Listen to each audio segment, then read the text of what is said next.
خیریت آپ بتائیں نا، خیریت سے ہیں؟ ہاں جی اللہ کا شکر ہے. آپ سے دوسری دفعہ بات ہو رہی ہے، پچھلے جمعے کو بھی ہوئی تھی. جی فرمائیے، سوال کیا ہے آپ کا بھائی؟ جی جی سوال یہ کہ نا یہ جو وضو ٹوٹنے کے بارے میں سنا ہے کہ اگر نماز پڑھ رہے ہو تو اس پر اگر شک ہو کہ وضو ٹوٹ گیا ہے تو اس سے وضو نہیں ٹوٹتا جب تک یقین نہ ہو جائے. تو یہ صرف نماز پڑھتے ہوئے ہی بات ہے یا جب ایک نماز پڑھنے دوسری کا انتظار کر رہے ہو اس وقت اگر ایسا شک ہو تو اس میں بھی یہی صورتحال ہوگی؟ یعنی آپ کا سوال یہ ہے کہ اگر آپ کا شک دوران نماز ہے تو پھر کیا عمل ہے، اگر نماز کے بعد دوسری نماز کے انتظار میں آپ ہیں یہ کیفیت ہوگی تو پھر کیا حکم ہے؟ جی جی بالکل یہی سوال ہے نا سر آپ کا؟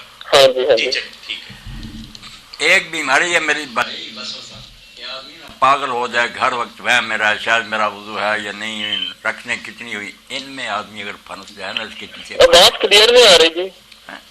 آواز کلیئر نہیں آ رہی. آواز کلیئر آنی چاہیے. اچھا آ رہی ہے اب؟ جی کچھ مولانا صاحب کی ذرا کام آتی ہے، باقی آپ کی زیادہ صحیح آتی ہے. بھائی سامنے رکھ دیتے اگر اس سے کام نہیں کرنا. ٹھیک ہے. ہاں تو یہ وسواسی جو ہو جاتے ہیں نا لوگ، یہ بہت بڑا روگ ہے، اس سے پناہ مانگنی چاہیے. اسی لیے اللہ کے رسول اللہ علیہ السلام نے یہ بات کہی کہ جب تک بو نہ آئے یا آواز نہ سنو اس وقت تک وضو نہیں ٹوٹتا.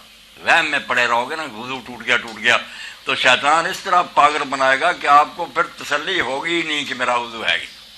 اس کے لیے ابن قیم رحمۃ اللہ نے کتاب لکھی اغاثۃ الافان کہ عبادت گزار لوگوں کو اتنے پاگل پن میں مبتلا کرا بس اسے جان نہیں چھوٹتی. وضو کرنے بیٹھیں گے لوٹوں پر لوٹے بہا رہے ہیں، یہی نہیں تسلی ہوتی کہ سنجا ہوا یا نہیں. اس لیے حضور نے جو یقینی بات کی کہ جب تک تمہیں پکا یقین نہیں نہ ہوتا کہ ٹھا ہوئی ہے یا ہوا آئی اور بو ہے سمجھو وضو ٹھیک ہے.